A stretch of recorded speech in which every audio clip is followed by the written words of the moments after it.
Raider Nation, you have no idea what has been going on over the last few hours. This patched-up offensive line is opening the door for some new faces to get tested against the Cowboys. At the same time, the offense has to figure things out without a key weapon on the outside, and honestly, it is staring at its best chance yet to finally wake up. The defense keeps carrying the load, dealing with a major weapon on the other sideline, while a huge decision is brewing about who is running this offense and what that means for his future in Vegas. Now, before we dive into all of this, let me hit you with something real quick. Subscribe to the channel. It is completely free, and it really helps keep this Raider Nation voice alive. Smash that like button because YouTube pushes the video to even more silver and black fans. And drop a comment telling me what you think about this team, because this space belongs to all of us. Honestly, sometimes it feels like group therapy. Man, we need to talk about this offensive line because it is eating me up inside. The Raiders coaches pound their chests about development, about molding players, about taking a raw kid and turning him into a solid piece. It is the second straight season spending draft capital on the offensive line, new general manager, supposedly new philosophy, and somehow the unit has turned into a glaring weak spot. And right now, before facing a heavy Cowboys pass rush in prime time, everything blows up with that brutal Powers Johnson injury and Colton Miller on the shelf. This is a trial by fire. And to be honest with you, this is exactly where we find out if all that development talk is real or just pretty press conference quotes Chip Kelly opened up a little, even while trying to keep things vague. He talked about Caleb Rogers being in the mix, Willie Putnam getting on the field because he was active, Antonio Mafi getting bumped up from the practice squad, and he even mentioned Grant coming out of William & Mary at the FCS level. Now the season is rolling, it is Monday Night Football, and the Cowboys are on the other side. There is no safety net. He reminded everyone that Caleb comes from that air raid style offense at Texas Tech, a ton of passing, a lot of horizontal stretch, not a lot of traditional NFL drive football. In stadium language, the guy knows how to protect space, but now he has to protect Geno's life with the whole stadium watching. If it goes bad, we feel it from our couch at home. The real issue is that these guys have barely been used so far. The front office knows the need is real, and the repeated offensive line picks prove it. But when crunch time came, they stuck with the veterans until the bodies could not hold up anymore. Man, that drives me crazy.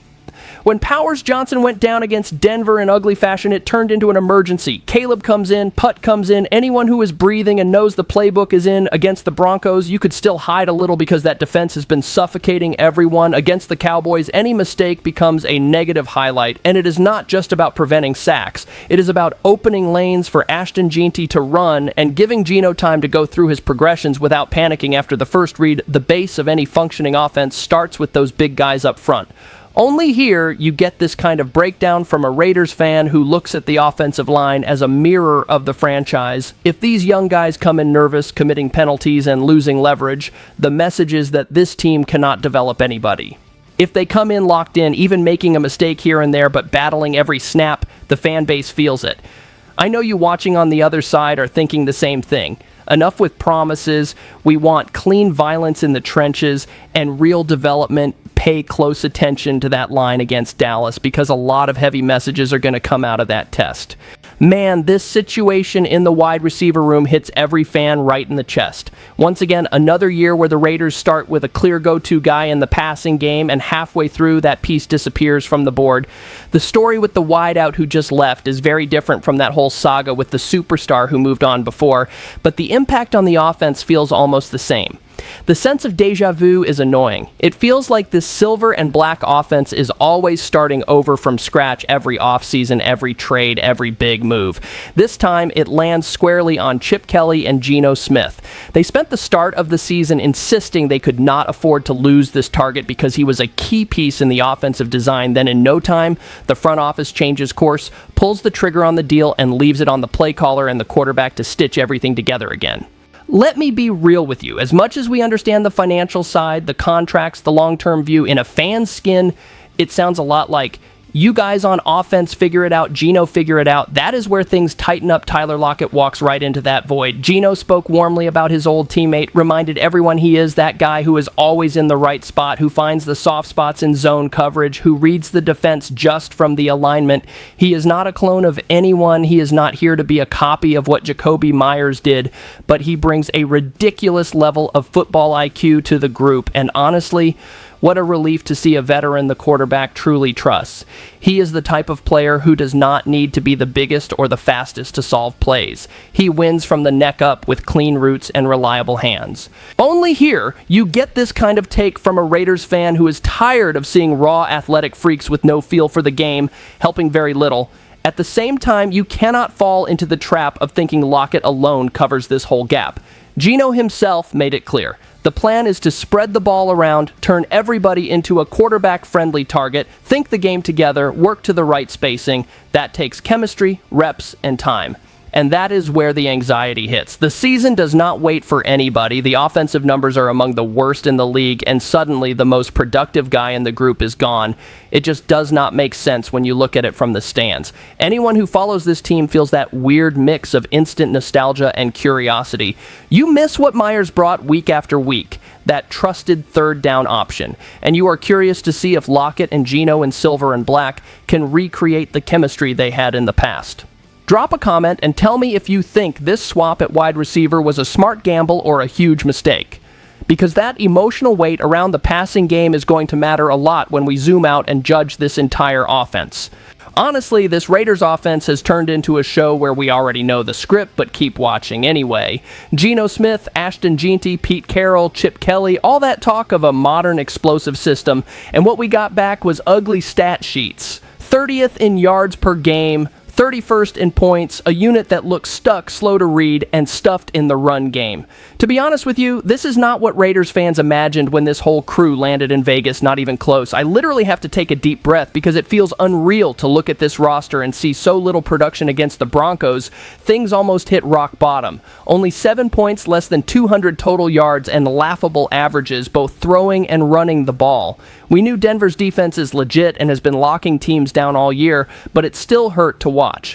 The offense looked scared, lost, like every snap was some kind of desperate improv. Then the bye week came, a full week to adjust, and against the Jaguars, the picture changed.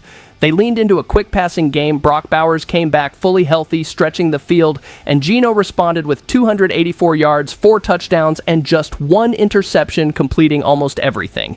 It was the kind of game that makes you think, there it is. That is the offense we were promised. Why does it not show up more often? And now we get this idea of a perfect game window against the Cowboys. Their defense has been a mess in stretches, especially against offenses that know how to attack the short and intermediate areas.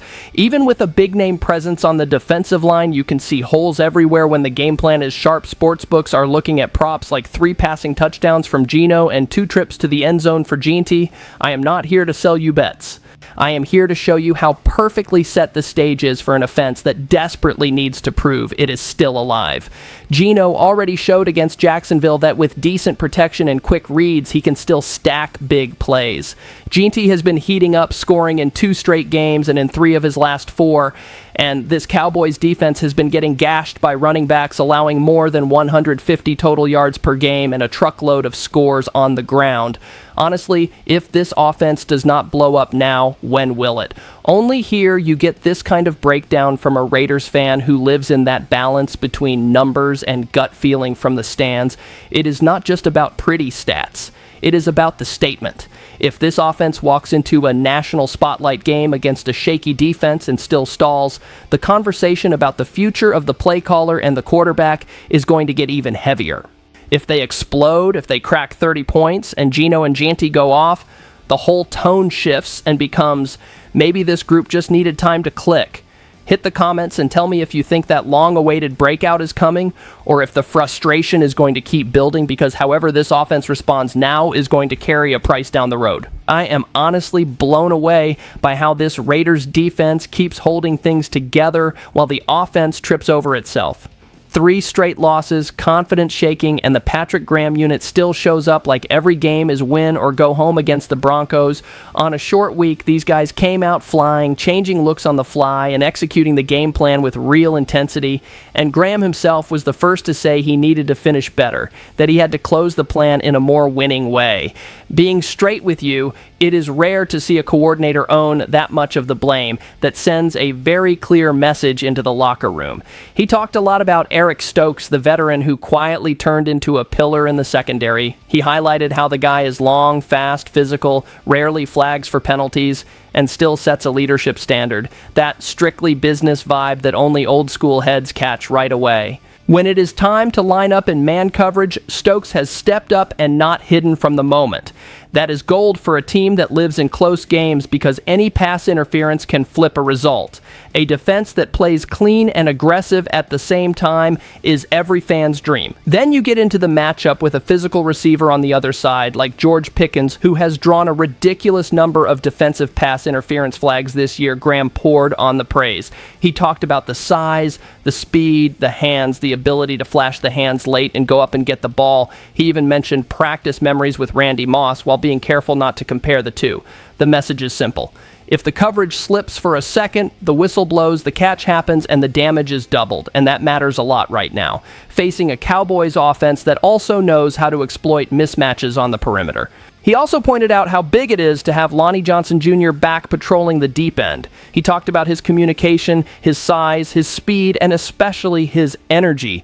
You can tell he loves that type of player who juices up the entire defense, the guy who celebrates a routine third down tackle like it is a turnover. That kind of presence does not always show up in the box score, but anyone who lives and breathes this shield feels it. Put this secondary together with the defensive line we already know, and you see how much more this team's identity is on the defensive side of the ball than on offense. This is the kind of defensive breakdown we do here as silver and black fans who suffer but have real respect for this group. Tell me if you believe this defense can hold up against yet another explosive offense while the attack is still trying to find itself. Because if after all this effort the win still does not come, the pressure on whoever is running the offense is only going to crank up. Look, this latest update around Geno hits hard because it goes straight at the confidence of Raider Nation. The record is 2 wins and 7 losses. The offense is among the worst in the league. And outside Vegas, a lot of people are already treating this year as his final exam. In 9 games, he has thrown 11 touchdowns and 12 interceptions. Let me level with you. No fan base is calm about a quarterback with more picks than scores wearing silver and black, especially when he arrived with the mission of proving those strong seasons in Seattle were not a fluke. But you cannot pretend he is alone in this disaster. Bill Barnwell from ESPN points out that it is more likely Geno is one and done than still starting in 2026, but he also lays out the situation around him. Brock Bowers has not been healthy most of the year, and Geno's best performances came when the franchise tight end was actually right. The offensive line fell apart after Colton Miller went down in Week 4, leaving replacement-level tackles to deal with star pass rushers every week, and Chip Kelly's return to the NFL as the Raiders' offensive architect has been a lot of talk and not nearly enough consistent game plans to feed the team's best playmakers. That kind of environment will tank almost any quarterback's production. Then there is the part that hurts on the cap sheet. If the Raiders move on from Geno, they are staring at roughly $18.5 million in dead money next season. If they keep him on the roster past the start of the new league year in March, that number jumps by around another $8 million tied to his name. That is a lot of money wrapped up in a player who might no longer be viewed as the long-term answer. On the other hand, his profile is exactly what a lot of franchises look for in a backup or bridge guy. A veteran who has shown a high ceiling, knows how to run an offense, and is respected in the locker room. Before taking over in Seattle, that is exactly who he was. And he would almost certainly have a market in that price range if he hit free agency to back up or bridge for a rookie somewhere. So the crossroads is real. This is the kind of dilemma you only see laid out like this in a true Raiders fan breakdown. Is it better to eat all that money, turn the page, and chase a new starter, or accept that he can be an expensive but useful backup while the next quarterback project gets built in Vegas? A trade feels unlikely. For another team to take on the full contract, the Raiders would have to get creative, maybe even eat part of the money just to grab a late draft pick. That is not an easy sell in any owner's office. Tell me in the comments, does Geno deserve one more real shot to flip this story in silver and black, or is it time to accept that he is, at best, the veteran bridge while a young guy comes in? In the end, this whole situation says a lot about the kind of future this team is really building. At the end of the day, all of this paints a crystal clear picture of these Raiders. An offense trying to find itself with a patched up line, a key target gone, and an urgent need to explode against a vulnerable defense, a defense carrying the identity and the pride while the scoreboard refuses to cooperate. And a quarterback stuck right in the middle of the storm, questioned from the outside and squeezed from the inside of the locker room. To be honest with you, it is tough to watch, but that is life in Raider Nation. We suffer, we yell at the screen, we take a deep breath, and we are back in the stadium or back in front of the TV. Drop your thoughts in the comments. This space belongs to everyone who lives and breathes this shield. This team gets to us every single time, so stay locked in for the next video.